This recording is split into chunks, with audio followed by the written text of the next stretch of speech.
Gente querida, bom dia. Chegando aí no meio de uma maratona, pela infinita bondade de Deus, portas nas mais diferentes áreas têm sido abertas para a edificação da igreja. Eu sugiro, se for possível, trazer essa cama um pouquinho mais para cá, porque ela está muito de lado. E aí, para a gente poder alcançar pessoas, também cuidar para ela não cair.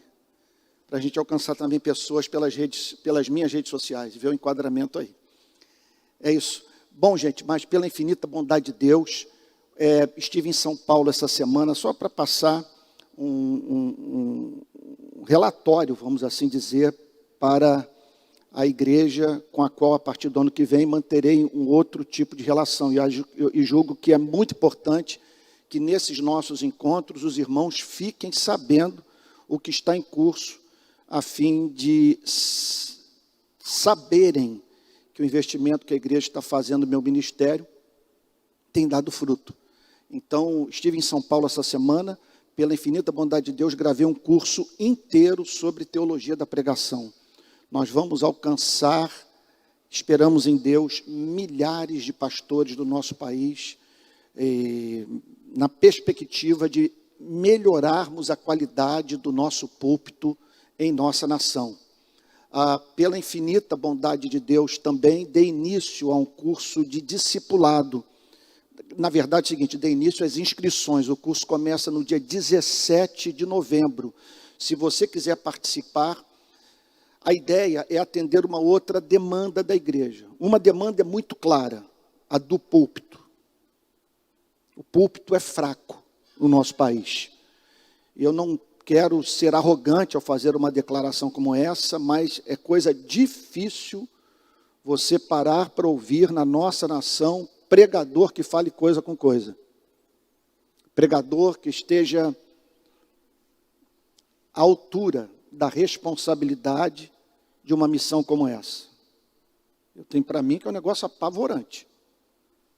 Saber que você pegou trem, metrô, ônibus, van, e veio pelo caminho, dizendo, Senhor, fala através do teu servo, nessa manhã, esperando ter um encontro com Deus nessa igreja. Isso é muito sério. Nós precisamos estar devidamente preparados para exercer essa missão. Então, vamos envidar todos os esforços para que melhoremos a qualidade do púlpito. Agora, há uma outra demanda também, do ponto de vista da qualidade da membresia.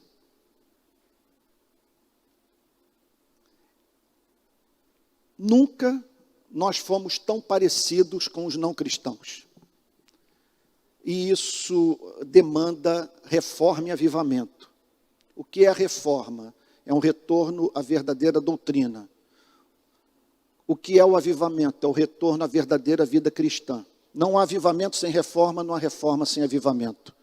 Nosso país precisa de ambas as coisas. Então, a minha ideia é caminhar durante um ano com pessoas das mais diferentes denominações do país inteiro, a fim de, por meio de ministração online, fazer um discipulado. Então, é um curso de um ano de duração. Ele será ministrado às quartas-feiras, a partir das 8 da noite. Então, nesse curso de um ano, 3 módulos serão oferecidos àqueles que se matricularem. O primeiro módulo é de doutrina. Nós vamos, em 5 meses, correr as principais doutrinas do cristianismo. A ideia é a igreja desenvolver uma mentalidade cristã, passar a ver a vida através da perspectiva da palavra de Deus. O segundo módulo terá duração de 2 meses, no qual eu tratarei sobre o tema da experiência com o Espírito Santo. Isso porque o cristianismo está estribado num tripé. A verdadeira vida cristã consiste no conhecimento da doutrina, nas experiências vivas com o Deus real, experiências que são prometidas pelo Senhor Jesus, entre as quais o batismo com o Espírito Santo. Nós precisamos conhecer essa dimensão mística do cristianismo, e como nos prepararmos para essas experiências vivas com Cristo ressurreto. E o último módulo, que terá duração de 5 meses, será sobre o aspecto prático, que é o terceiro tripé desse fundamento do verdadeiro cristianismo, desse cristianismo simétrico. Então, nesse módulo, nós vamos falar sobre as consequências práticas do amor para a sua e para a minha vida. Uma pessoa tem um encontro com Cristo, é visitada pelo Espírito Santo, passa a ter o seu coração inundado por esse amor, o que isso vai representar na prática, no seu cotidiano. Tá bom? Então, para os que estão nos acompanhando, é minha intenção deixar o link da matrícula no meu YouTube. Se a nossa igreja puder também inseri-lo, no final dessa pregação, então você terá acesso ao link. Ali, clicando no link, você vai poder saber, portanto, os passos que precisa dar para se matricular nesse curso. Paralelo a isso, meus amados irmãos, nesses próximos dias nós vamos lançar um documentário em 3 partes sobre as regiões mais pobres do nosso país. Eu, em fevereiro do ano passado, um mês antes da pandemia, visitei o estado do Pará, no qual eu percorri as comunidades ribeirinhas, próximas à capital do estado, Belém do Pará. Em seguida, me dirigi para o sertão do Nordeste, percorri uns 4 ou 5 estados, dezenas de cidades, em contato com um número incontável de sertanejos, entrando nas casas e ouvindo as pessoas e conhecendo a sua realidade. E, por fim, fiz uma visita às favelas do Rio Grande do Norte, do estado, da sua capital, Natal. Então, já tenho falado muito sobre as favelas do Rio de Janeiro e tive contato bastante estreito com uma favela de uma importante cidade do Nordeste. Esses são os 3 bolsões e a ideia é nós, cristãos, tomarmos consciência do que está ocorrendo nessas regiões do nosso país. Eu não canso de dizer que é uma vergonha a igreja saber que brasileiros estão catando no lixo pedaço de osso de frigorífico, de açougue, para arrancar com a unha o que restou de carne, a fim de terem do que se alimentar. O espectro da fome está rondando lares inteiros na nossa nação e está atingindo milhões de brasileiros. E a igreja precisa tomar consciência dessa realidade. Eu acredito que alguns, por terem nascido de novo, o dia que tomarem consciência do que está acontecendo nesse Brasil invisível, vão passar pela experiência que eu passei, sendo pastor dessa igreja, a partir do ano de 2007, mais especificamente 2009, quando mantive contato estreito com as favelas da nossa cidade e tive que rever a minha forma de viver o cristianismo. Infelizmente, confesso essa iniquidade, até 2007 eu não encontrava na Bíblia a palavra pobre. E eu o convido a pegar uma chave bíblica e ler todos os versículos bíblicos nos quais aparecem as palavras pobre e necessitado. E aí nós vamos entender o porquê de Jonathan Edwards ter dito, famoso pregador calvinista do século XVIII, da chamada Nova Inglaterra, pastor congregacional, tão próximo ali daquela região de Nova York, Nova Jersey e tal.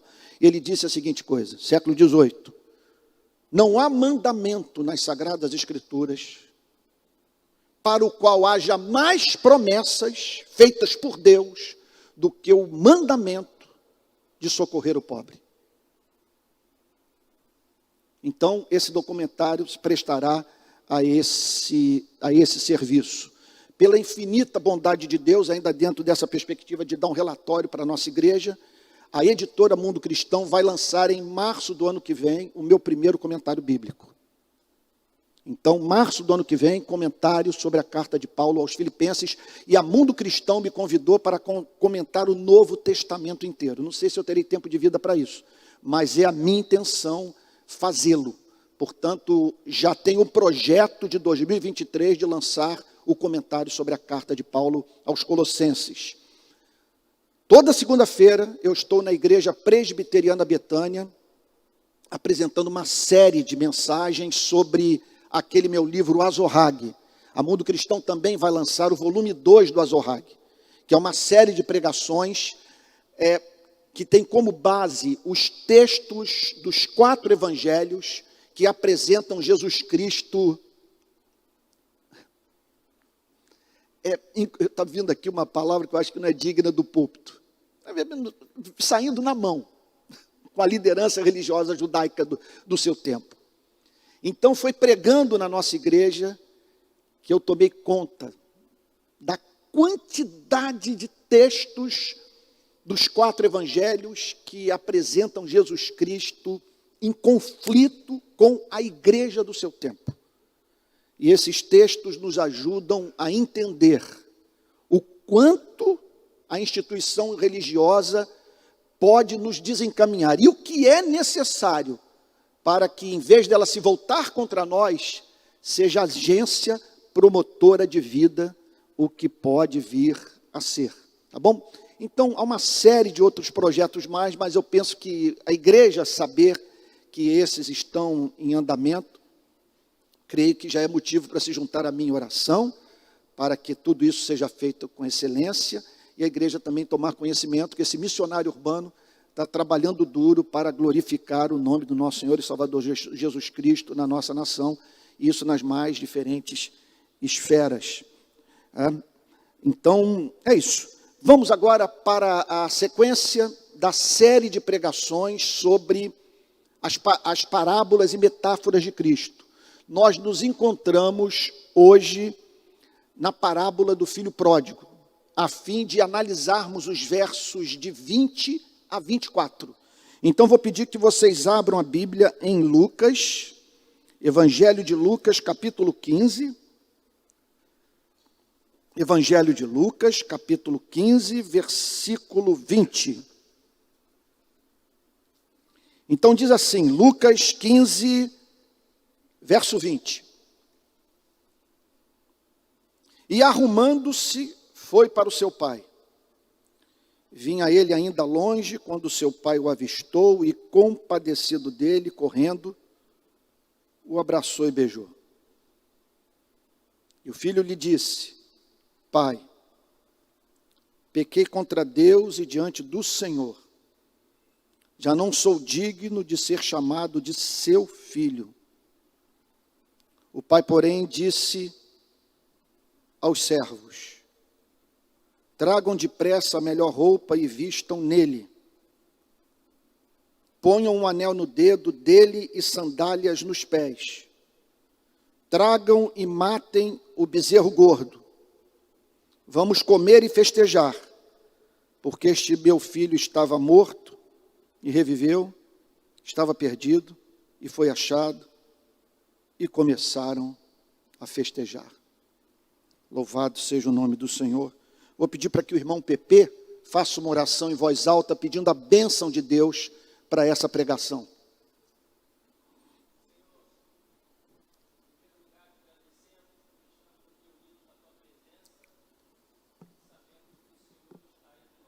Amém.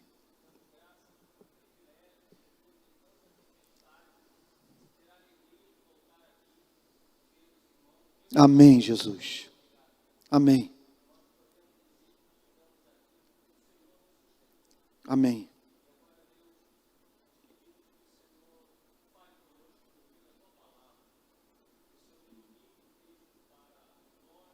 Amém. Amém.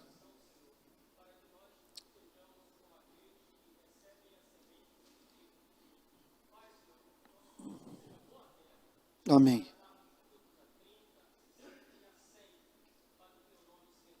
Amém, Senhor.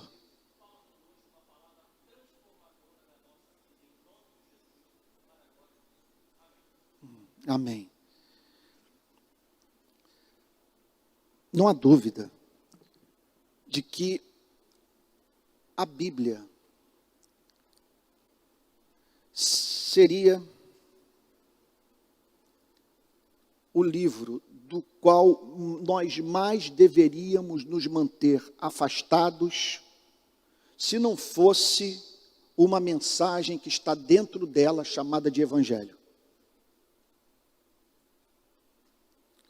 Porque a Bíblia nos tritura, nos mói, nos humilha. É um espelho que nos ajuda a ver as nossas rugas morais, as nossas deformidades de caráter. E o quanto estamos distantes do propósito de Deus para a espécie humana. Talvez você esteja perguntando, mas Antônio, isso não é bom? Afinal de contas, nós somos maus. No século XX, nós matamos mais de 160 milhões de membros da nossa espécie em guerras estúpidas. Nesse momento, nós somos a geração mais abastada de toda a história da humanidade. Pela primeira vez, estamos em condição de saciar a fome de todos. Contudo, pessoas continuam a morrer de fome no nosso planeta. Antônio, olha para o nosso país. Você está querendo dizer que a Bíblia presta um desserviço ao chamar uma nação como nossa para o contato com o que há de diabólico na sua cultura? Antônio, nós matamos índio, nós devastamos florestas, nós poluímos rios. Antônio, nós arrancamos mais de 5 milhões de negros do continente africano. Fomos responsáveis por 40% de todo o tráfico de escravo do mundo. E o último país a abolir a escravidão. Fazemos parte de uma nação em que, em raríssimas ocasiões da sua história, experimentou governos verdadeiramente democráticos. E você está dizendo que a Bíblia presta um desserviço ao dar nome aos bois? Sim, é o que eu diria se a Bíblia tão somente servisse para bater na sua e na minha cara. Porque nós não tiraríamos nenhum proveito dessas acusações. Uma vez que a nossa espécie não precisa tanto de informação quanto ao que deve fazer. O que nós precisamos é de poder para fazermos aquilo que sabemos que devemos fazer e, contudo, não praticamos. Precisamos de um coração novo. E não tem Harvard que dê conta da natureza humana. Não tem revolução pela qual o sistema educacional desse país possa passar que seja capaz de nos tornar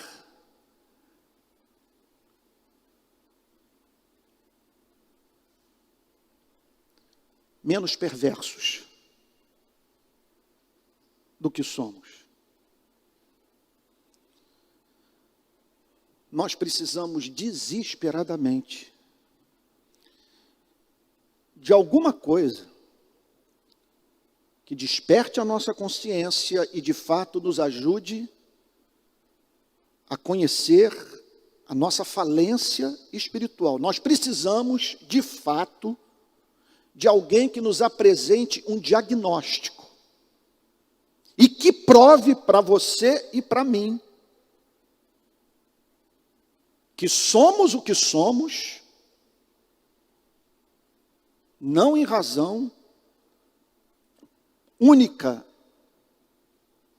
e simplesmente dos problemas políticos e sociais que enfrentamos no mundo e no nosso país.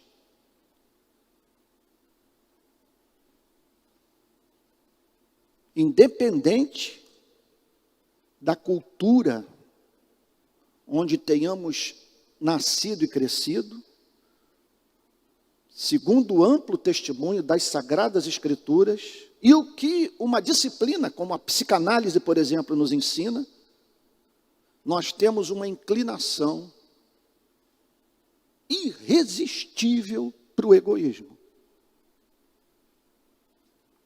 E não há movimento de alma mais basilar nas nossas vidas, mais presente em todas as culturas, em todas as gerações, do que o interesse egoísta pela nossa própria felicidade. O problema não está em querer ser feliz. O problema está em querer ser feliz esmagando pessoas, mentindo.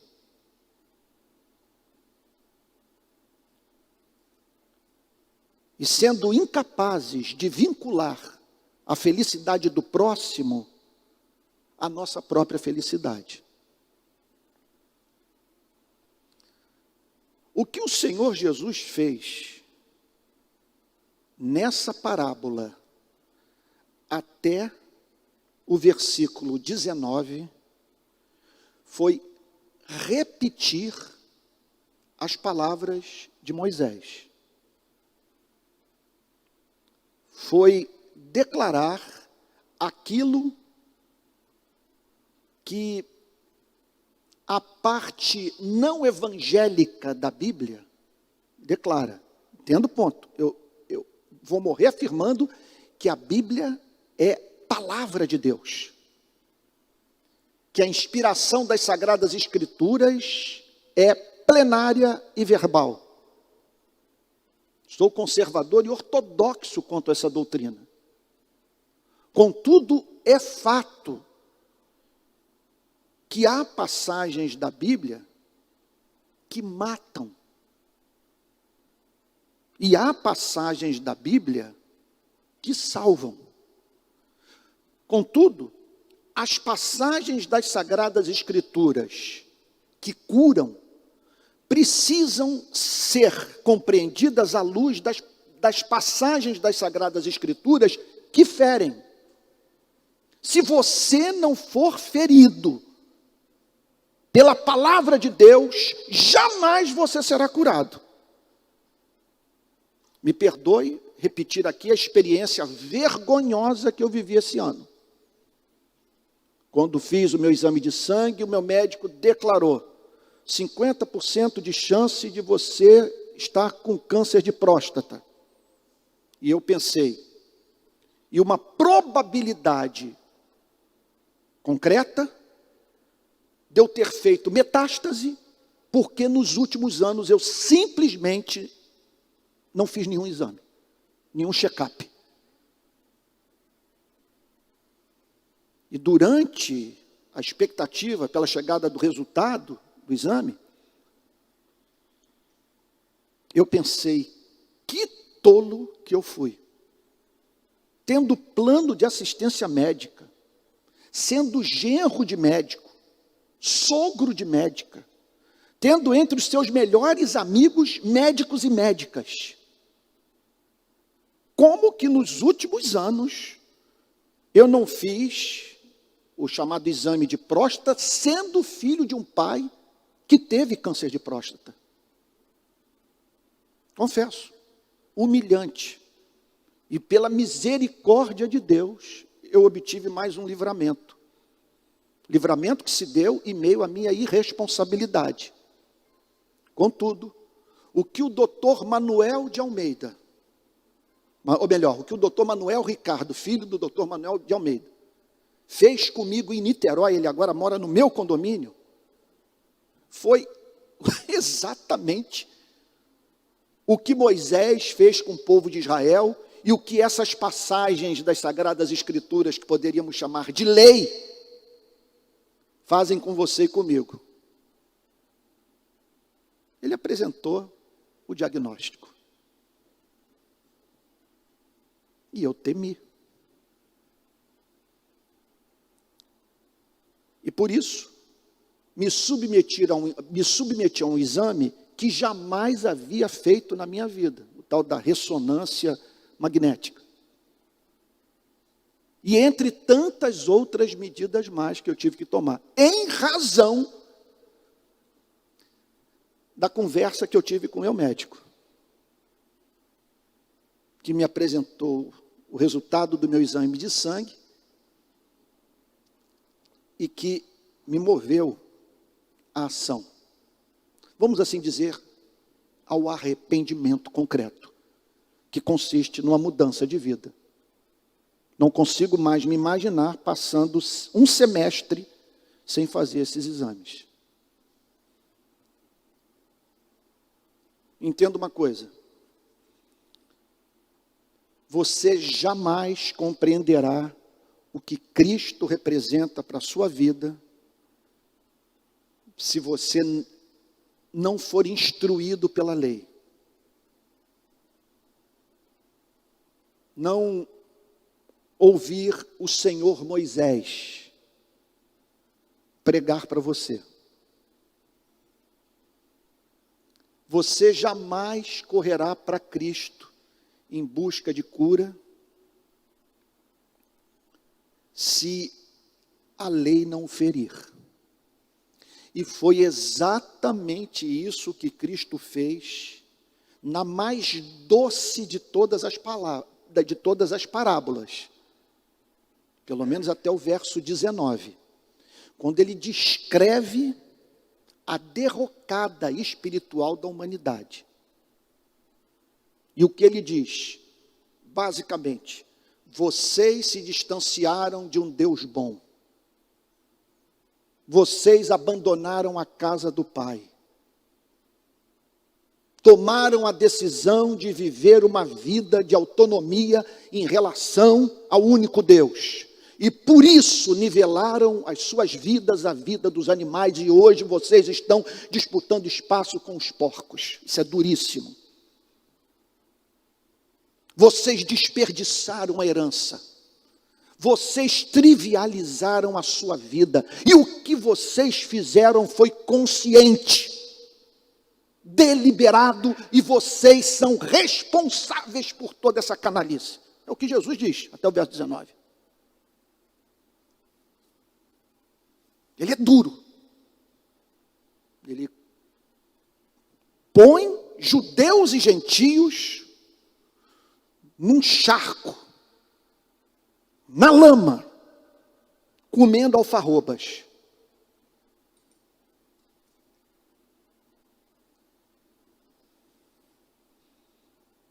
Em desconexão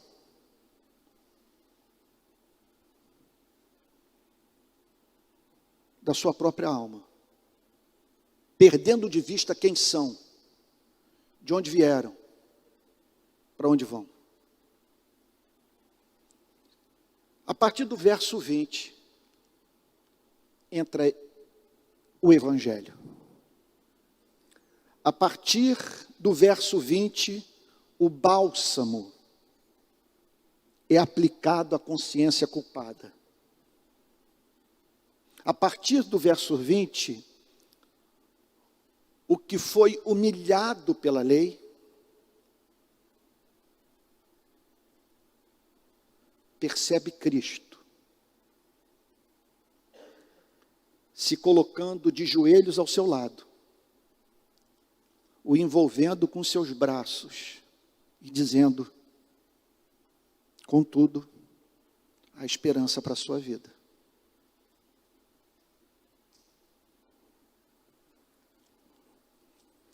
O que o Senhor Jesus declara no verso 20, permitam-me apresentar a proposição geral, a afirmação mais ampla que se pode fazer sobre os versos 20, 21, 22, 23 e 24.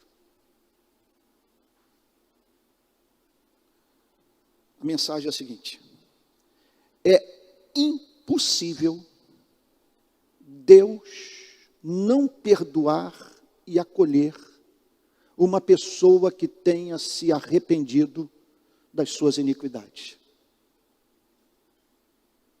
Essa é a grande mensagem. E o que Cristo tem a dizer sobre esse fato iniludível das Escrituras Sagradas, ou da parte das Escrituras Sagradas que fala sobre Evangelho. Verso 20. E arrumando-se, foi para o seu pai. Esse que é o ponto. E arrumando-se, foi para o seu pai.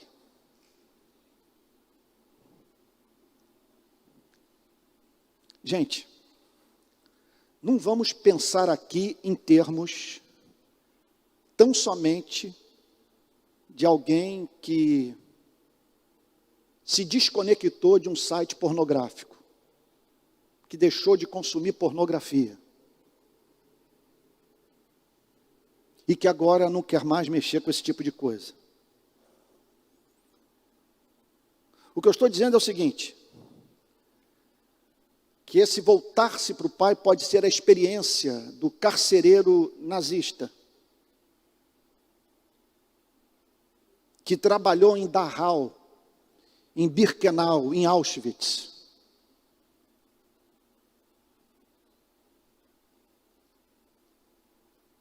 Pode ser a experiência daquele que entrou no seio de uma família e que destruiu um lar, traindo a confiança do seu amigo, do seu irmão.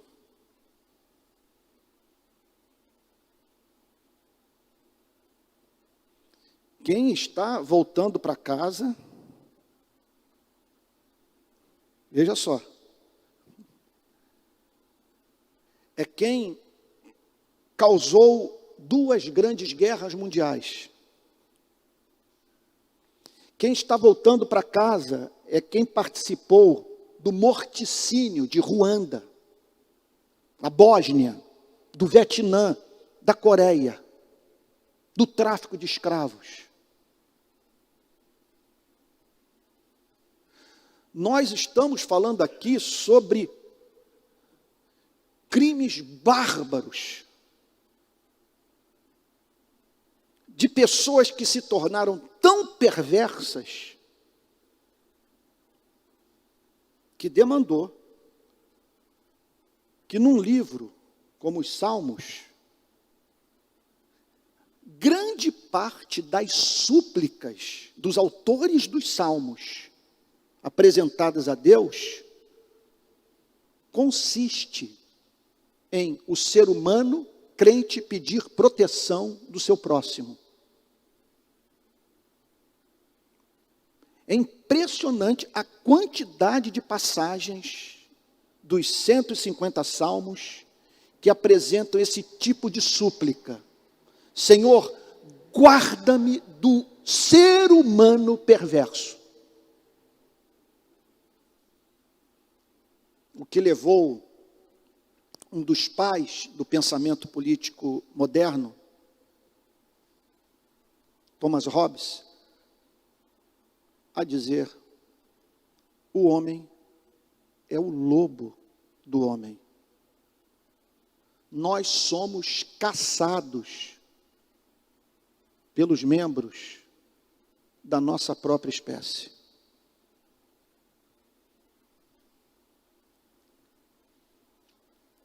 O ponto é o seguinte: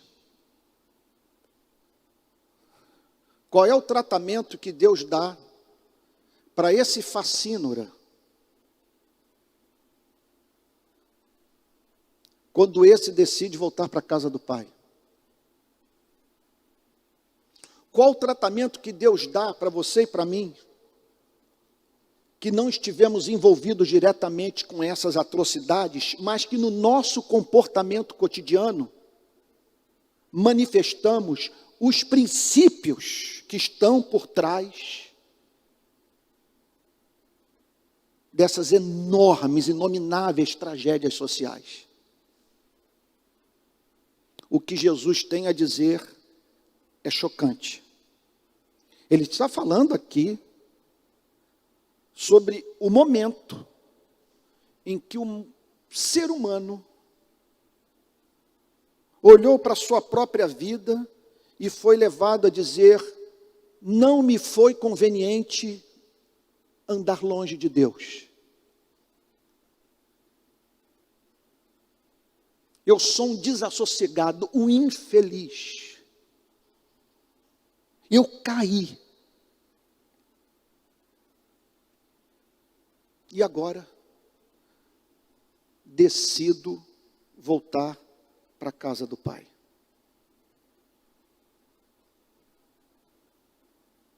Pare para pensar na pessoa que mais o prejudicou na vida,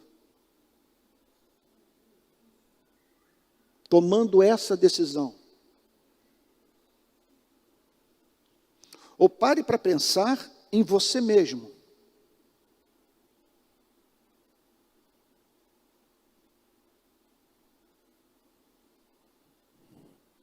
Que já viu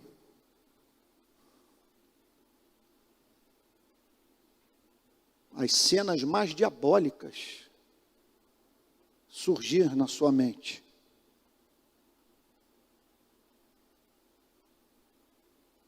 Como, por exemplo, ver o seu cônjuge no caixão, a fim de que você pudesse reconstruir sua vida com uma outra pessoa, sem que isso lhe trouxesse consequências sociais.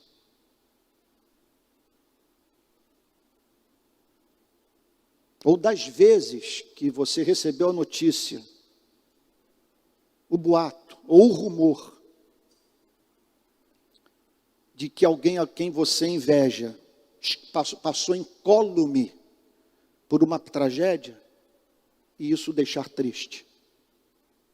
Ou a saber que alguém que faz sombra à sua vida prosperou, e isso o amargurar de inveja. É algo impressionante que está nessa parábola. Porque Jesus trata de responder como que Deus lida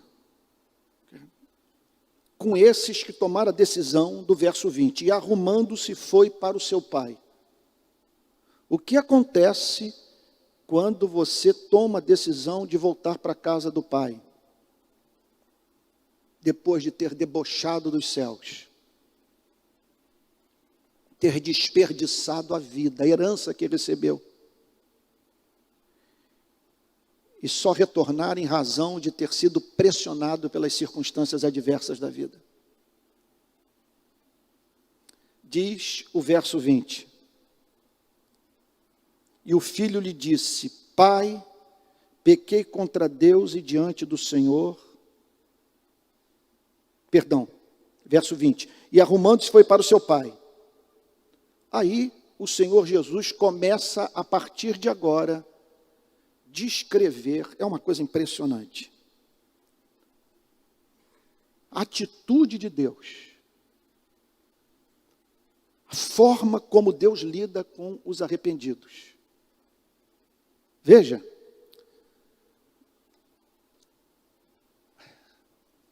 a Bíblia está longe de apresentar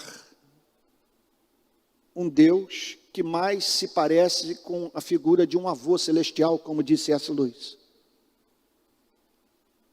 Não nos esqueçamos jamais que o veredito bíblico é que nós duramos pouco, envelhecemos e morremos porque somos pecadores. Esse é um mundo de terremoto, de maremoto, de tsunami, de pandemias. porque a terra foi amaldiçoada pela maldade humana. Agora, o que Jesus está dizendo nessa passagem é que esse Deus, acerca do qual a Bíblia chega ao ponto de dizer, terrível coisa é cair em suas mãos. Você não tem para quem apelar. Como diz o livro de Provérbios, ao homem que muitas vezes repreendido endurece a cerviz, será quebrantado de repente sem que haja cura. Subitamente vem o juízo e essa pessoa não tem mais possibilidade de obtenção de cura na sua vida.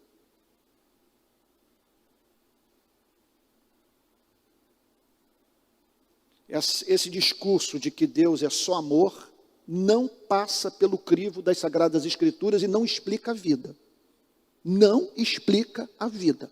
A vida é cruel. O que o Senhor Jesus tem a dizer nessa passagem é que esse Deus, que é fogo consumidor, não resiste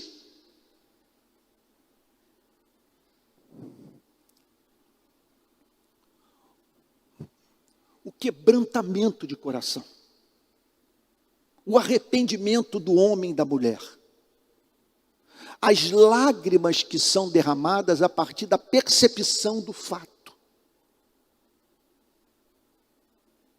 de que a majestade de Deus foi menosprezada. E aquele que foi feito à imagem e semelhança do seu Criador, foi tratado como lixo por nós. Diz o texto no verso 20, vinha ele ainda longe, quando seu pai o avistou. É impressionante o que essa passagem diz. Observe de um lado a severidade de Deus. Eu não vou aliviar sua barra. O salário do pecado é a morte. Não conte comigo para os seus projetos egoístas e malignos. Você vai se ver comendo comida com os porcos. Você vai perder o prazer pela vida. Você vai desejar morrer.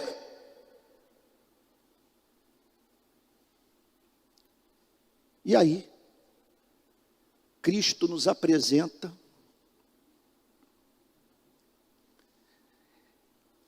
esse caráter simétrico, que tem como componente também a doçura,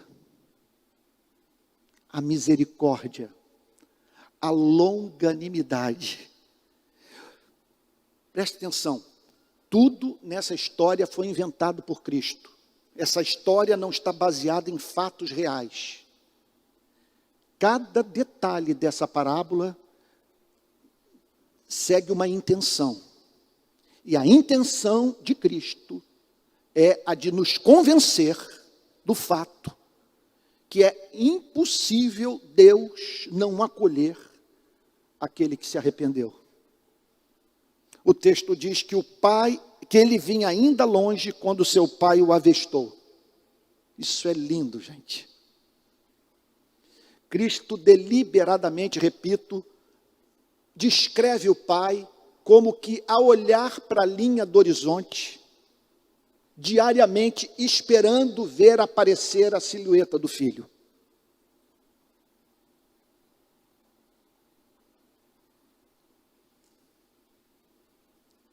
Esse é o espírito do cristianismo. E essa é a teologia do cristianismo.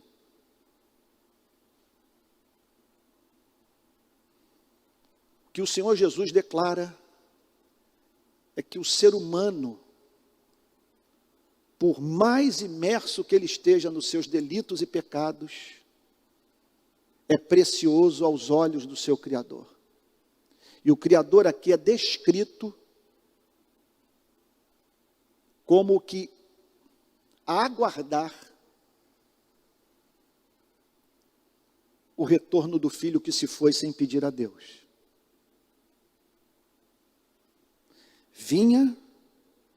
Olha lá o texto. Ele ainda longe, quando seu pai o avistou. Foi o primeiro a ver o seu movimento de alma, o seu retorno literal para casa. O primeiro a tomar conhecimento do milagre que houve. Vinha ele ainda longe, quando seu pai o avistou. E o texto prossegue dizendo, e compadecido dele. O que significa, portanto, que a compaixão é congenial ao caráter de Deus, faz parte da sua natureza. Ele é mais propenso a tratar os seres humanos com compaixão do que com ira. Isso lhe traz mais prazer do que a aplicação da sua justiça. E aqui nós nos deparamos com um lado do caráter de Deus que deveria exercer sobre a sua e a minha vida profunda consequência ética. Porque aqui o Pai sente compaixão por aquele que pecou de fato, que não era digno do seu amor. Isso me faz lembrar um sermão de Jonathan Edwards, no qual ele fala sobre a necessidade imperiosa da igreja cuidar dos pobres que são responsáveis pela sua pobreza. E aí ele apresenta a fieira de verdades que servem de fundamento para o ponto. E ele diz o seguinte: você deve cuidar dos pobres que são responsáveis pela sua pobreza, porque você também foi responsável pela sua miséria e contudo Deus se compadeceu de você. Compaixão. Quando o pai bate os olhos no filho e vê o que o distanciamento da sua casa causou para ele, se comove. É assim que Deus vê a você e a mim. Ele se compadece de você, se compadece da minha vida, por nos ver hoje colhendo aquilo que semeamos e que nos fez envelhecer, passar noites inteiras acordados, desperdiçar as nossas melhores oportunidades de vida. E hoje percebemos,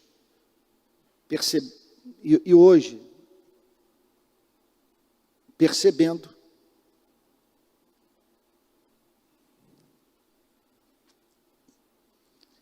que estamos vivendo uma vida longe daquela que um dia sonhamos viver. O que Deus sente por você? Apesar de toda a sua responsabilidade por esses descaminhos, compaixão. O que Jesus está dizendo é que assim é Deus. Devemos ter esperança porque essa é a sua natureza.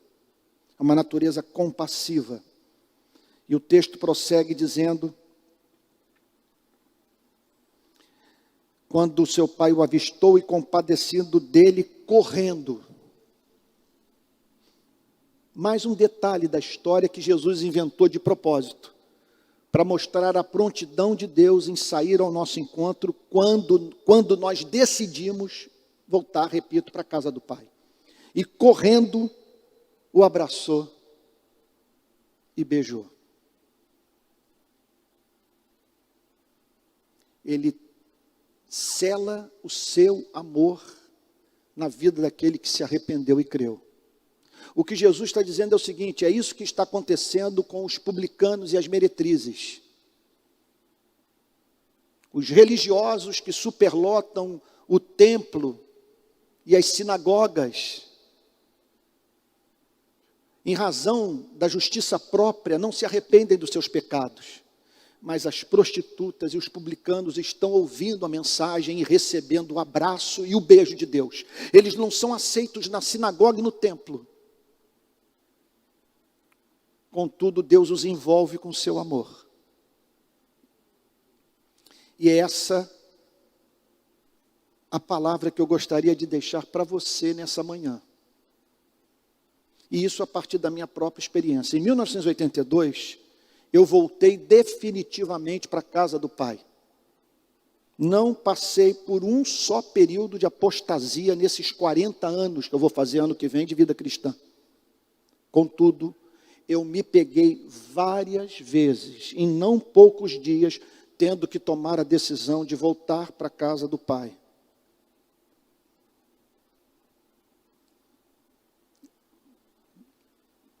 Isso em razão do envolvimento com aquilo que me absorveu demais, com aquilo que até hoje considero bom, mas que não deveria ser objeto da minha atenção, e que fez, portanto, com que eu fosse privado do que de mais importante existe na vida. Em não poucas ocasiões eu me peguei dizendo: Senhor, eu estou voltando agora para a tua casa. Esse tema me absorveu demais. Eu me lembro de William Wilberforce declarar, o grande gigante da causa anti-escravagista na Inglaterra. Foi esse servo de Deus que, através da luta no parlamento, ensinou para a igreja que melhor que tratar bem os escravos é libertar os escravos da escravidão.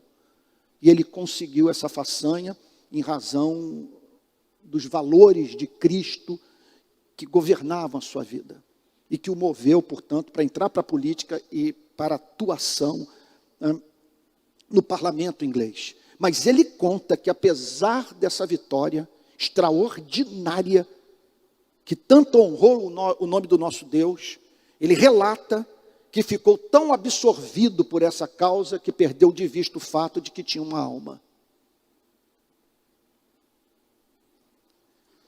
Então, nessas horas, o que nos cabe é ali. Somos de Jesus, já nos convertemos, mas precisamos de um novo retorno. E o que eu quero lhe dizer é que, se você está sentindo isso nessa manhã, o Pai, sem preguiça nenhuma eu declaro isso, porque é o que o texto afirma, o Pai quer abraçá-lo e beijá-lo. E que não é humildade você se recusar a reconhecer que é amado. Deus não quer essa humildade de você. Se você se arrependeu e creu, você deve se deixar abraçar e beijar.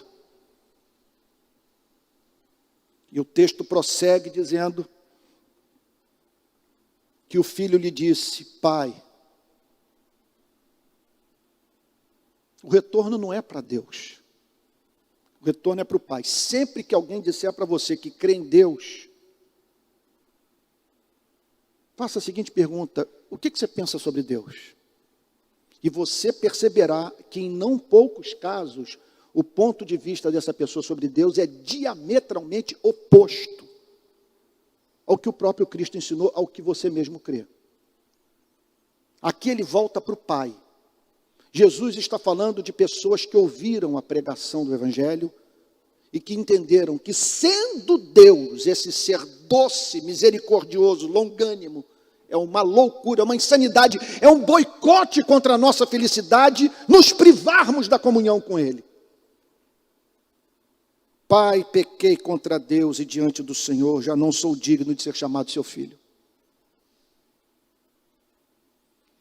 Irmãos queridos, se vocês me perguntarem por que tantos problemas nas mais diferentes igrejas do país, tantas divisões, tanta amargura, tanto rancor, uma das explicações consiste no fato de que pessoas se aproximaram da igreja sem terem passado pela experiência de dizer: Pai, pequei contra o céu e diante de ti, já não sou digno de ser chamado seu filho. Porque quem um dia confessou, não sou digno de nada, não tem como pegar ninguém pelo colarinho e sacudir.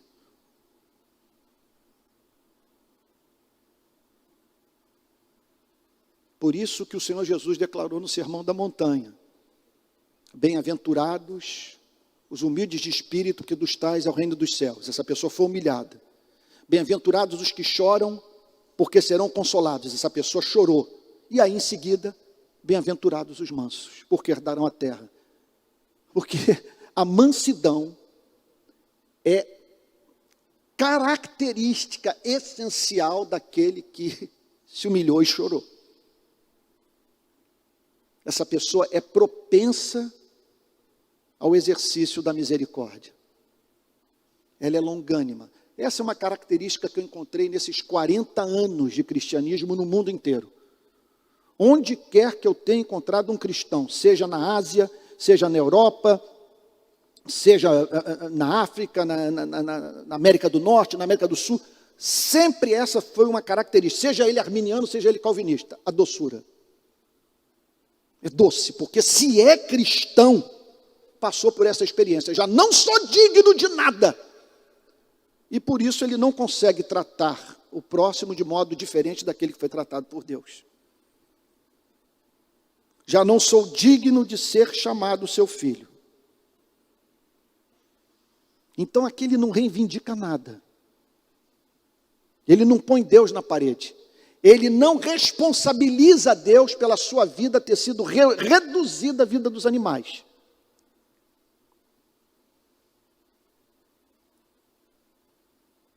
Já não sou digno de ser chamado seu filho. O pai, porém, coisa linda. O pai, porém, disse aos servos. E aqui, a meta de Jesus é convencer os pecadores de que eles podem ser perdoados por Deus. E que Deus, repito, permitam-me aqui usar de um antropomorfismo, não resiste o coração quebrantado. E que é impossível, jamais aconteceu, de uma pessoa que se arrependeu das suas iniquidades e que procurou a Deus em busca de misericórdia, que não tenha recebido o seu abraço, o seu beijo.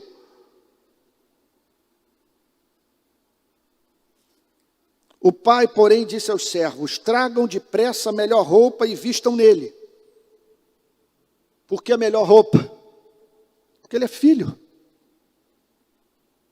Eu não quero que ele seja tratado como escravo. Impressionante o que o texto está dizendo. Vejam como que nós vivemos preocupados com a nossa autoestima. Se vocês me perguntarem, Antônio, em 15 anos de militância, de manifestação, de contato com o Rio Underground, lidando com políticos, com policiais, com bandidos, com moradores de comunidade, com empresários, o que há de incomum, o que há de comum em todos eles? Todos querem visibilidade. Todos querem ser amados, todos querem ser honrados. E que nenhum deles tolera a indiferença. E aqui o Senhor Jesus nos apresenta o fundamento da construção de uma autoestima saudável.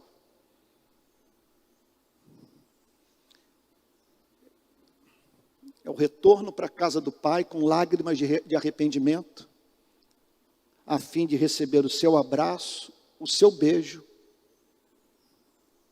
e passar a ter visibilidade. É isso que Deus está fazendo com ele. Troca as suas vestes, porque eu quero manifestar na sua vida o meu amor. E que todos saibam que eu o redimi dos seus pecados, e que tu és meu, e que ninguém o arrebatará das minhas mãos. Coisa linda, gente. O pai troca as suas vestes, mas não para aí. Observe, gente, Jesus veio ao mundo obcecado pela ideia de nos convencer que nós somos amados por Deus. Ele criou essa parábola para tentar nos convencer desse fato. E a missão do pregador nesse planeta é ajudar homens e mulheres a não confundirem Deus com a figura de Satanás. Deus não é o diabo. Olha o que ele diz. Ponham um anel no dedo dele e sandália nos pés. Isso foi inventado, repito. Isso não é fato histórico, é invenção, é uma história contada por Cristo. Cada detalhe tem como objetivo romper as barreiras que nos impedem de ter contato com Deus doce. Tragam depressa a melhor roupa e vistam nele. Ponham um anel no dedo. Restituição de poderes. Ele manda na propriedade. Tanto quanto o irmão mais velho. E não apenas isso. E sandália nos pés, porque só os escravos andam descalços. E Jesus não para. Jesus não para. Ele diz o seguinte: tragam e matem o bezerro gordo. Aquele bezerro que é designado para as grandes festas de celebração. Para os grandes momentos de congraçamento, de felicidade, de comunhão. Tragam aquele bezerro para ser morto fora de hora. Nós vamos ter hoje um feriado. Esse feriado não está no calendário. Mas a partir de hoje, passou a estar. Porque ocorreu uma obra extraordinária. Eu me lembro, quando eu tinha 15 anos, de 2 rapazes da comunidade S8, em Niterói, na praia de Piratininga, terem me evangelizado. Eu acolhi com respeito o que eles me haviam dito. Acredito, por causa do meu background católico. Meu pai me levou à missa a minha infância inteira, embora nunca tenha praticado o cristianismo dentro de casa, nem fora.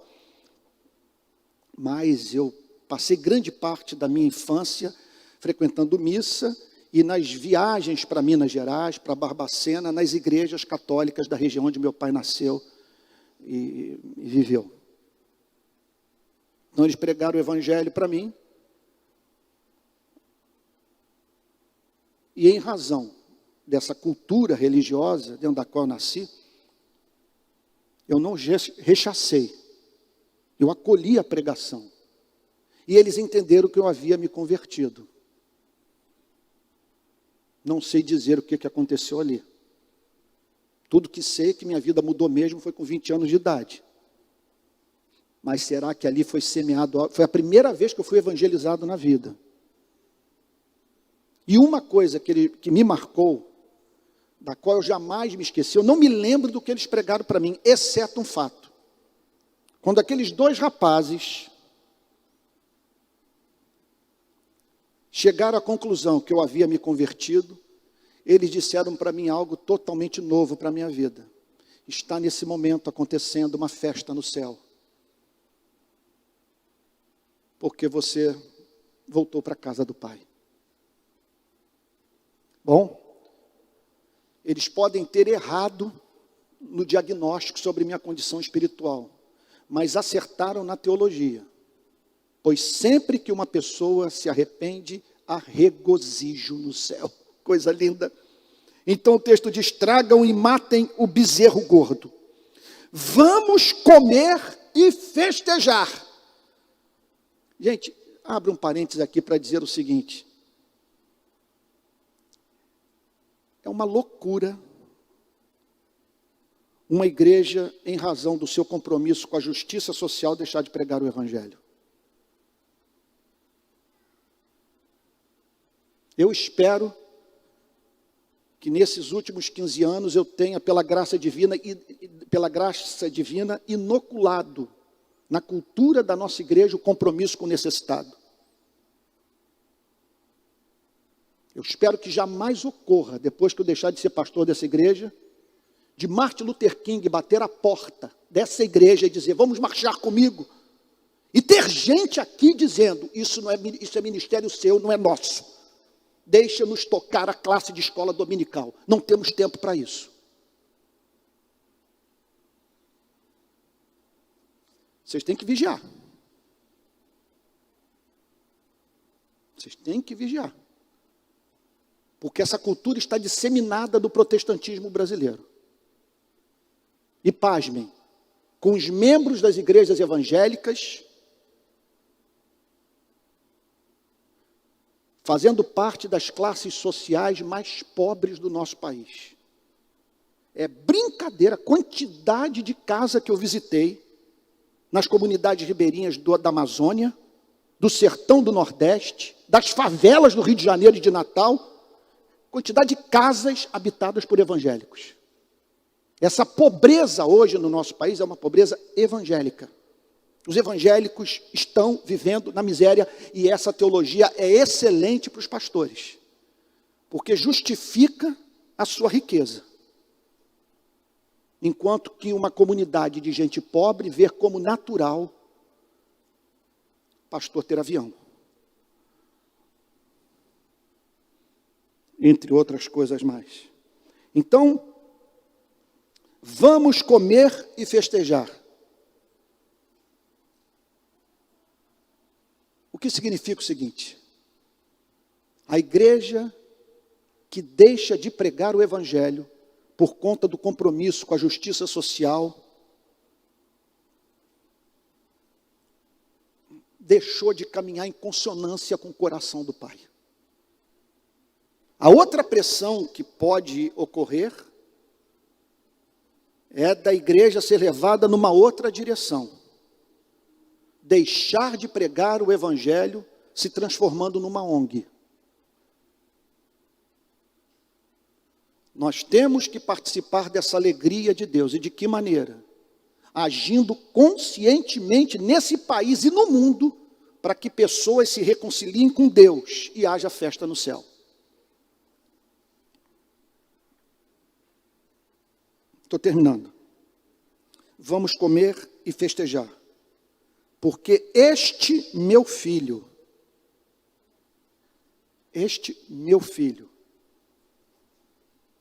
é o que eu mais tenho dito no Rio de Janeiro, nos enterros de pessoas vítimas de bala perdida. Quando você está com a mãe inconsolável, que eu digo, Deus conheceu essa criança no seu ventre. Ninguém mais a amou do que o seu Criador. Eu já vi muita lágrima ser enxugada por conta dessa pregação. E aqui está o fundamento. Este meu filho.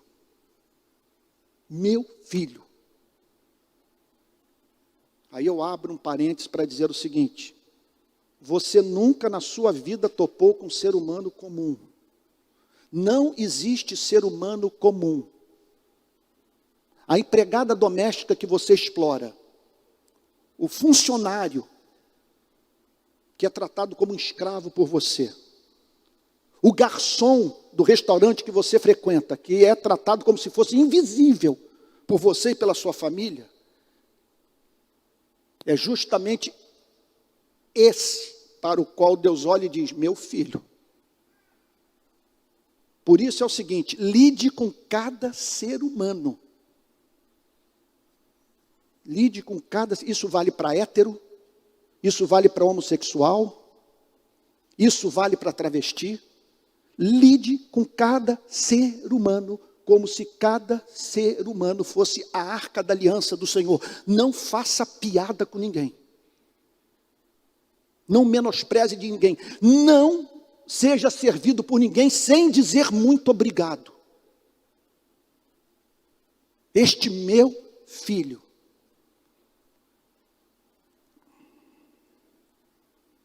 É impossível pregar sobre o evangelho e não falar sobre ética.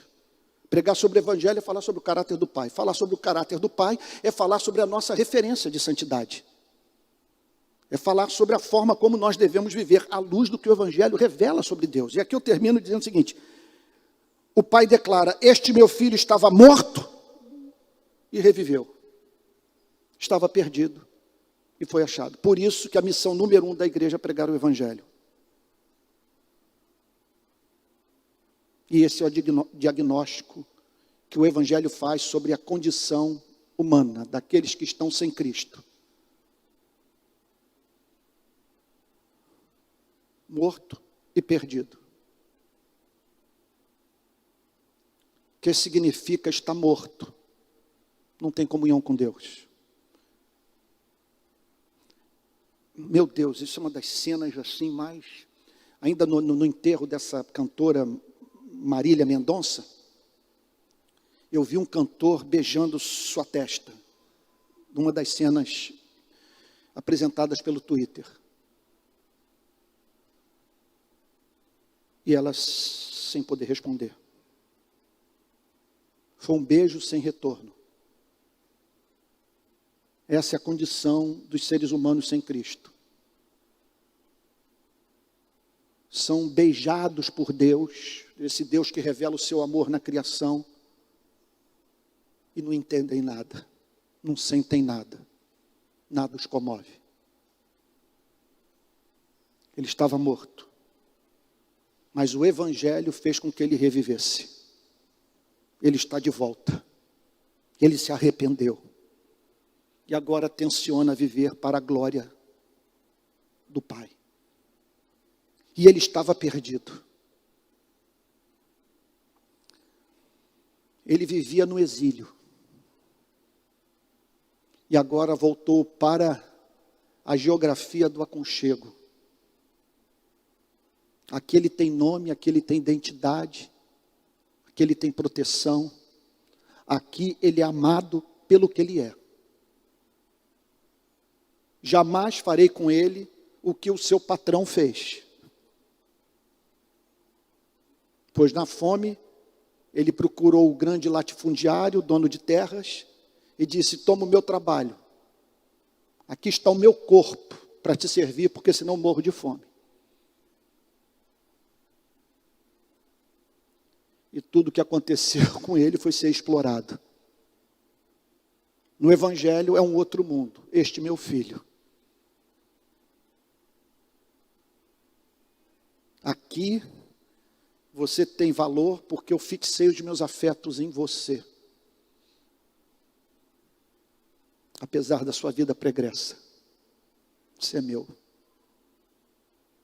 Então, eu peço a Deus nessa manhã que Ele use essa parábola para você rever sua teologia.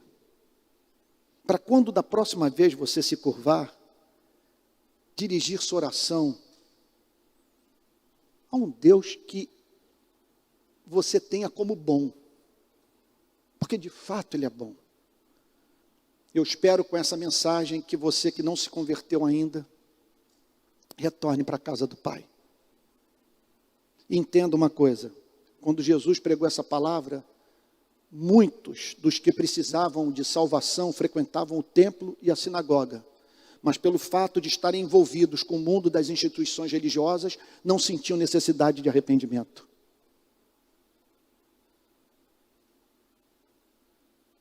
E eu já vi muita gente se tornar membro dessa igreja sem ter se convertido. Que você retorne para a casa do Pai. Não confunda retorno para a casa do Pai com o ato de se tornar membro da Igreja Presbiteriana do Brasil. Isso é ridículo. E por fim, última implicação prática. Que essa igreja jamais perca de vista o seu compromisso com a obra missionária. Que seja uma igreja plantadora de igrejas, uma igreja envolvida com a abertura de grupos pequenos, com evangelização em nações que não foram alcançadas ainda pelo Evangelho. Porque se essa parábola é verdadeira, nós precisamos aprender a participar do regozijo do Pai e promover essa felicidade, permitam-me dizer, estando envolvidos com obra tão preciosa aos olhos de Deus, que é o trabalho de trazer de volta para o aprisco as ovelhas que encontram-se perdidas. Que Deus o abençoe muito, em nome de Jesus. Vamos nos colocar de pé para orar. Vamos ter um momento agora de oração e súplica, rogando que o Espírito Santo nos visite. Tico, você poderia fazer uma oração, por favor? Vir aqui à frente, usar o microfone e fazer uma oração. E em seguida, eu impetro a bênção apostólica, é isso?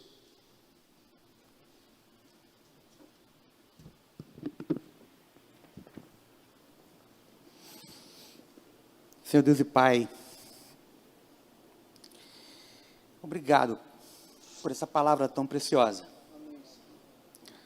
Obrigado, Senhor, porque podemos voltar para a casa do Pai. Obrigado, Senhor Deus, porque Tu nos esperas sempre de braços abertos e vem correndo ao nosso encontro. Obrigado porque Tu és misericordioso e bom. E apesar de nós sermos quem somos, termos ido para lugares que não são os nossos lugares, Senhor Deus, por nos afastarmos de Ti, Tu nos traz de volta, Tu nos abraças, Senhor Deus, e beija, e coloca anel no dedo, e sandália nos pés, mata o melhor bezerro e faz uma festa. Obrigado, Senhor Deus, por essa palavra tão preciosa. Senhor Deus, leva-nos ao arrependimento, Senhor. Senhor, leva-nos a uma nova vida na casa do Pai.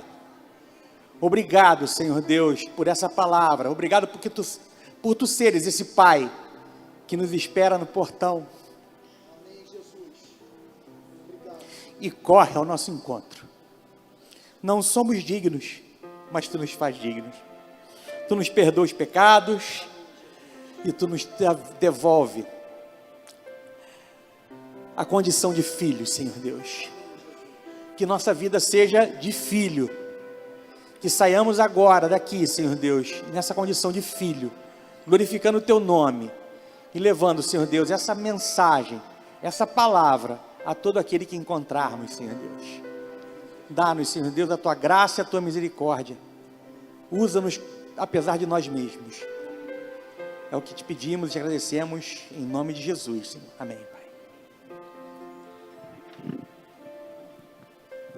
Me deu desejo de fazer algo que não cabe ser feito num período assim, final de pandemia, esperamos. Que é de pedir para você abraçar quem está ao seu lado e dizer, olha, que você, a partir de hoje, deixe-se abraçar por Deus, porque não é possível, sabe, que Ele não possa beijá-lo, porque você se sente continuamente imundo. Não considere imundo aquele a quem Deus purificou, você mesmo. O Evangelho é isso. É nos livrarmos de todo escrúpulo. E nos comportarmos como se estivéssemos abusando desse amor. Não é abuso. Porque o Pai diz no Evangelho do seu Filho, é assim que eu quero ser tratado por você, é assim que eu quero me relacionar com você. Então deixa Ele hoje abraçá-lo no almoço. Quando você estiver com seus filhos, com seus amigos, com as pessoas que você ama, ao chegar em casa, ir para aquele cantinho que Deus reservou para você, ao se deitar, deixa Deus o abraçar. Isso não é pieguice, não. Isso é cristianismo puro e simples. Pois Deus nos chama para vivermos vida abundante, caracterizada por alegria indizível e cheia de glória. Vamos receber a bênção apostólica. Essa bênção, gente, nunca banalize. Desde que eu me converti, eu faço uma coisa que a Bíblia nem pede para a gente fazer. Eu levanto as mãos, que nem a irmã aqui está fazendo. Como se eu estivesse recebendo, vários estão fazendo isso. Como se eu estivesse recebendo uma bênção. A Bíblia não manda fazer. Contudo, é uma coreografia que parece que ajuda a cabeça. Eu estou recebendo. Porque se essa bênção se cumprir na sua vida, você não precisa de mais nada. Vamos lá então? Que a graça do nosso Senhor e Salvador Jesus Cristo, o amor de Deus o Pai e a comunhão do Espírito Santo sejam com cada um de vocês, desde agora e para todo sempre. Amém. Senhor, abraça o teu povo nesse domingo em nome de Jesus.